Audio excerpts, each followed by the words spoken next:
ስለ ወቅታዊ ጉዳይ ሀሳብ ለመስጠት ነው አጥር ያለ ሀሳብ። ይህም ሰሞኑን በኢትዮጵያ ሚዲያዎች እና በተለያዩ የሚዲያ አማራጮች የተለቀቀ ብርቱካን የምትባል ልጅ ማዕከል ያደረገ የተላለፈ ፊልም ነበር። እሱ የፈጠረው ሁኔታ አጠቃላይ ባክግራውንዱና ምን ተፈልጎ እንደነበር መልእክቱስ ምንድነው የሚሉትን እሱ ላይ ምልከታዬን እንዳካፍል ነው። ስለዚህ ስለጋበዛችሁኝ በመጀመሪያ አመሰግናለሁ። ኢትዮጵያ የብዙ ማህበረሰብ የጋራ ሀገር ነች። ኢትዮጵያ ሰላም እንድትሆን የሚፈልግ ማንኛውም አካል በእነዚህ ህዝቦች መካከል በማህበረሰቦች መካከል ሰላም እንዲፈጠር መሻት ያስፈልገዋል። ይሄ መሻት ከሌለን ኢትዮጵያ ምላት ሀገር ሰላም እንድትሆን እውነተኛ ምኞት ያለን መሆኑን ሊያረጋግጥ አይችልም። በህዝቦች መካከል ቁርሾ የምንፈጥር ከሆነ ጥርጣሬ የምንፈጥር ከሆነ ለየትኛውም ህዝብ ፍላጎት ቆመናል ብለን መናገር አንችልም በመሰረቱ። ስለዚህ የትኛውንም ህዝብ የሚወክል ወይም ይወክላል ተብሎ የሚታሰብ ማናቸውም እንቅስቃሴ በሀቅ የዛን ህዝብ ፍላጎት መሳካት፣ ሰላም መሆን፣ መልማት የሚፈልግ ከሆነ በመጀመሪያ ደረጃ ማድረግ ያለበት ከሌሎች የኢትዮጵያ ህዝቦች ጋር ሰላማዊ የሆነ ግንኙነት እንዲኖር፣ ግንኙነቱ የተጠናከረ እንዲሆን ይህን ለማስቻል ኃላፊነት ወስዶ ስራ መስራት ነው እስከሚገባኝ ድረስና ይሄ ነው። ግን ኢትዮጵያ ሰላም እንዳትሆን በህዝቦች መካከል ጥርጣሬ እንዲሰፍን ፍላጎት ያላቸው የተለያዩ ውስጣዊ ውጫዊ አካላት አሉ። የማይነጥፍ አጀንዳ አለ። ሁላችንም እንደምናውቀው ባለፉት 5-6 ዓመታት በተደጋጋሚ አጀንዳ እየሆኑ ወደ ህዝብ የሚመጡ የተለያዩ ጉዳዮች አሉ። ህዝባችን እረፍት እንዳይኖረው በደራሽ አጀንዳ ተጠምዶ ተሳክሮ በጉዳዮች ላይም ክላሪቲ እና የጠራ ግንዛቤ እንዳይኖረው ሁሌም በእንደዚህ አይነት የመሳከር ሂደት ውስጥ እንዲገባ ሰላሙ እንዳያረጋግጥ የተሻለ ልማት እንዳያመጣ ለማድረግ ከፍተኛ የሆነ ስራ ሲሰራ ቆይቷል። እንደምናስታውሰው ለውጡ ከመምጣቱ በፊት በኢኤንኤን ሚዲያ ላይ የተላለፈ አደገኛ የሆነ መልእክት ነበር። ይሄም በተለይ የአማራና የኦሮሞ ህዝቦች ወጣቱን ስሜታዊ በማድረግ በጥርጣሬ ውስጥ እንዲተያዩ ሲቻልም ግጭት እንዲፈጠር ከፍ ያለ መጠን ያለው ግጭት እንዲፈጠር ለማድረግ ወደ ህዝብ የተወረወረ አጀንዳ በጣም አደገኛ አጀንዳ ነበር። እንግዲህ እሱን በአንድም በሌላ መልኩ ወደዛ ሳይገባ ቀርቷል። እንደዚህ አይነት አቴምፕቶች በየጊዜው ፖፕአፕ ያደርጋሉ። የተለያዩ ድርጊቶች ስቴጅ ይደረጋሉ እና ይሄ በሁለቱ ህዝቦች በተለይ መካከል ያለውን ግንኙነት ለማሻከር ጥርጣሬን ለማስፈን የሚደረጉ አጀንዳዎች ናቸው ብዬ ነው የምወስደውና አጠቃላይ የብርቱካንን ሁኔታ ተከታትለናል። እንግዲህ መጀመሪያ ላይ ወደ አእምሮአችን የሚመጣው ሁሉም ሰው መቼም ሰው ምክንያታዊ ብቻ ሳይሆን ስሜትም ያለው ፍጥረት እንደመሆኑ መጠን ሁሉም ሰው በዛ ስሜት ላይ ቆሞ ጉዳዮችን በቅጡ ሳይገመግም መረጃ ሳይኖረው ትክክለኛ ልኬት ሳይኖረው ግብታዊ ሆኖ ወደ አልተፈለገ አቅጣጫ እንዲነጉድ ያደርጋል። እንደዚህ አይነት ጉዳዮች አደገኛ ናቸው። በመሰረቱ አንደርማይን የሚደረጉ አይደሉም። እንዳልኩት ሰው ስሜትም ያለው እንደመሆኑ መጠን በቆመበት ቅጽበት ውሳኔዎችን ያሳልፋል። ይሄ ወደ ህዝብ ደረጃ ስንወስደው ደግሞ አደገኛ የሆነ ኮንፍሮንቴሽን ጥርጣሬን ይፈጥራል። ከቁጥጥርም ሊወጣ ይችላልና አደገኛ ነው።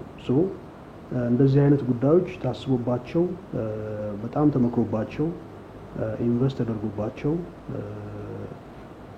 የሚፈጠሩ ጉዳዮች ናቸውና በመሰረቱ አንደርማይን አይደረጉም።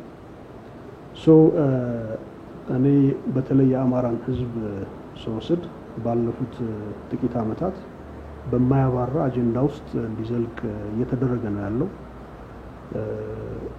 መሰረታዊ የሆኑ የፍትሃዊነት ጥያቄዎች በፊትም ያነሳቸው ጥያቄዎች በርካታ ጥያቄዎች አሉት። እነዚህ ጥያቄዎቹ ተገቢው መድረክ አግኝተው እንዳይደመጡ ለማድረግ ከፍተኛ የሆነ በአንድም ይሁን በሌላ መልኩ ርብርብ ይደረጋል። በድራሽ አጀንዳ ታስሮ እንዲቆይ ለማድረግ ከፍተኛ የሆነ ስራ ይሰራል። ይህም በህዝብ ስም የሚደረግ ነው። እነዚህ አጀንዳዎች እንዳልኩት አንዳንዱ ተወናብዶ ባለማወቅ፣ አንዳንዱ ደግሞ ተልዕኮ ወስዶ የሚፈጽመው ጉዳይ ነውና የብርቱካን ጉዳይ ስናይ ህዝባችን በአጠቃላይ የእሷን አይነት የድራማ ሰለባ የሆነበት ሁኔታ ዛሬ ላይ በእርግጠኝነት መናገር እንችላለን። በዚህ ሁኔታ ፖለቲካ መስራት ሰርቫይቭ ማድረግ የሚፈልጉ የተለያዩ አካላት ይኖራሉ። ህዝቡ ይሄን ነክቶ በሚፈጠሩ ደራሽ ጉዳዮች ላይ ተገቢውን ግምገማ እያደረገ እየመረመረ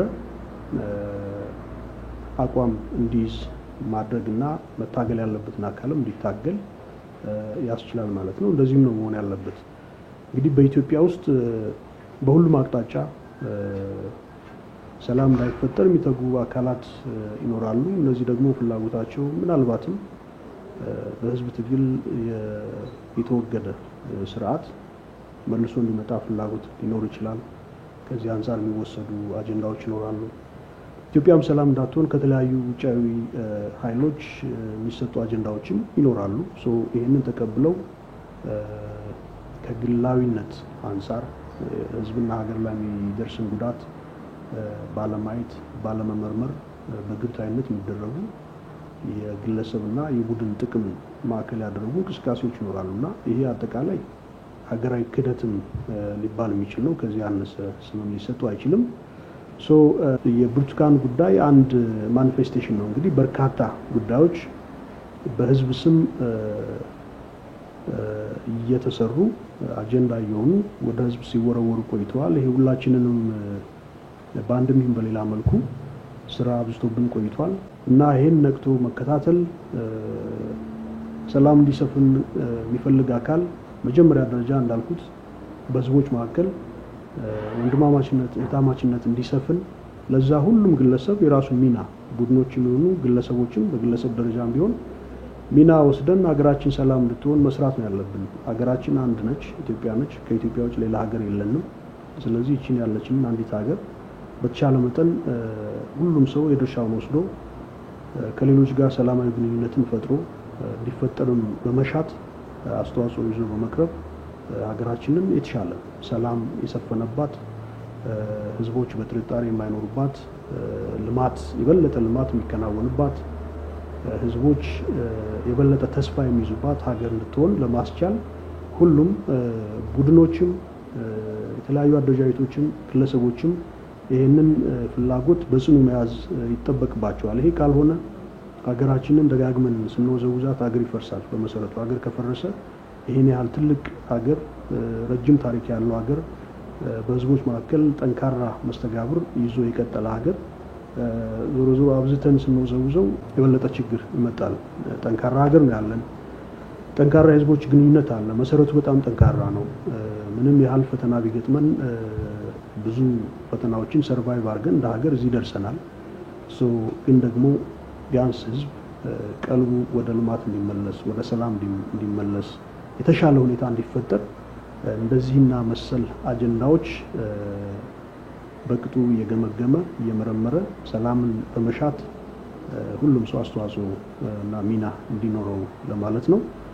በተለይ የአማራና የኦሮሞን ህዝቦች መጥቀስ ካለብኝ ሁለቱ በጣም ሰፋፊ ህዝቦች ናቸው። ሁሉም የኢትዮጵያ ህዝቦች ሚና አላቸው።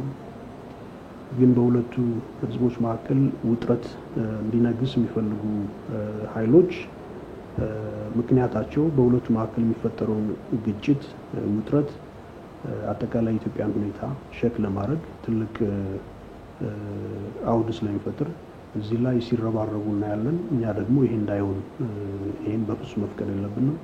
ይሄ እንዳይሆንና ይበልጡን የጎለበተ ግንኙነት በህዝቦች መካከል ሰፍኖ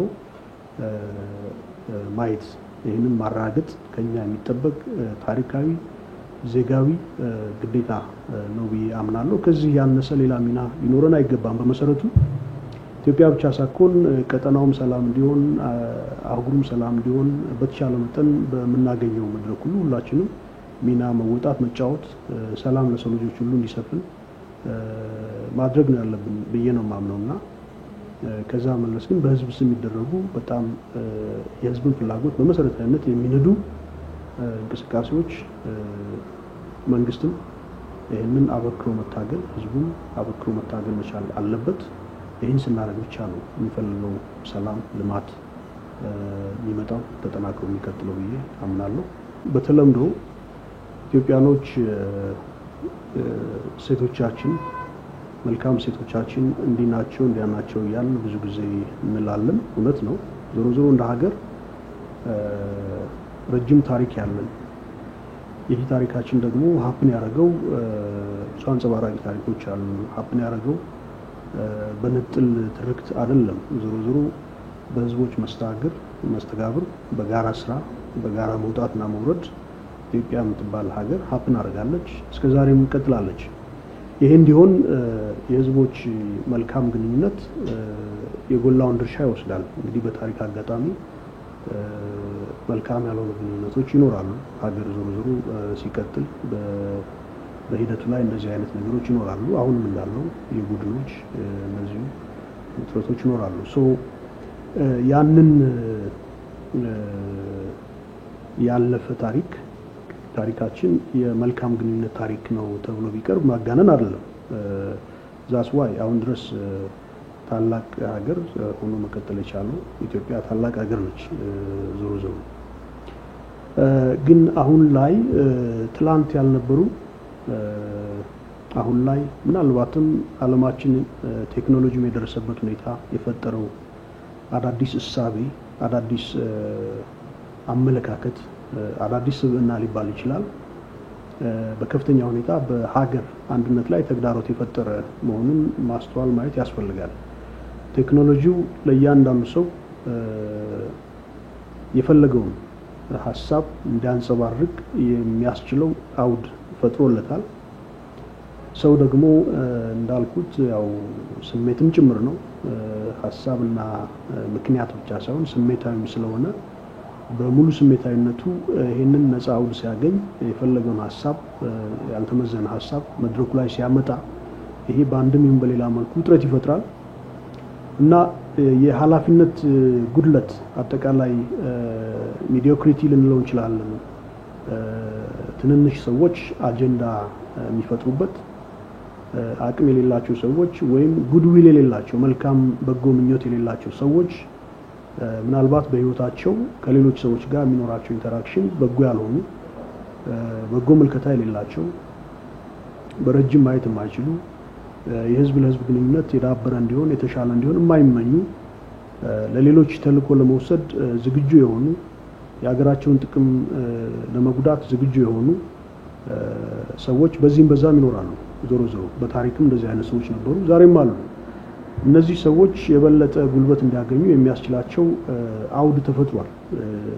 ዩቲዩብ አሁን ሌላ ጉዳይ አይደለም። ዩቲዩብ ላይ ነጋ ጠባ ህዝባችንን በማስለቀስ ረፍት የለሽ በሆነ ጉዞ ውስጥ እንዲገባ የሚያደርጉ ሰዎች ዩቲዩብ ዛሬ ቢዘጋ ነገ ምን ሊሰሩ እንደሚችሉ እኔ አይገባኝም።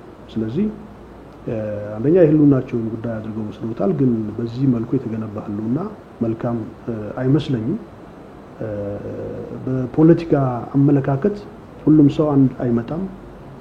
በአንዱ ውሳኔና ድርጊት ሌላው የፖለቲካ ሁኔታው ላይ ኩርፊያ ሊኖር ይችላል፣ አለመቀበል ሊኖር ይችላል። ግን ይሄ አጠቃላይ የሀገርን አንድነት በሚነድ ስምሪት ውስጥ ካስገባ ይሄ ውድቀት ነው፣ ሌላ ሊባል አይችልም። አሁን የሚገባኝ አንዳንድ ጥሩ ምንላቸው የነበሩ ስነ ምግባሮቻችን ተሸርሽረው አንዳንድ ሰዎች ጭራሽ ሀገርን ለማፍረስ አጀንዳ ወስደው እስከ መንቀሳቀስ ድረስ የደረሱበት ነው። ይሄም ሲደረግ ወይ በአማራ ስም ይፈጸማል፣ ወይ በኦሮሞ ስም ይፈጸማል፣ ወይ በሌሎች ህዝቦች ስም ወይም እንደዚህ ይፈጸማልና ይሄንን ሁሉም ነቅቶ ማየት ማውገዝ መከታተል ለዚህ ያልተመቸ ሁኔታ መፍጠር ይጠበቅበታል ብዬ አምናለሁ። ይሄንን መታገል ነው ያለበት።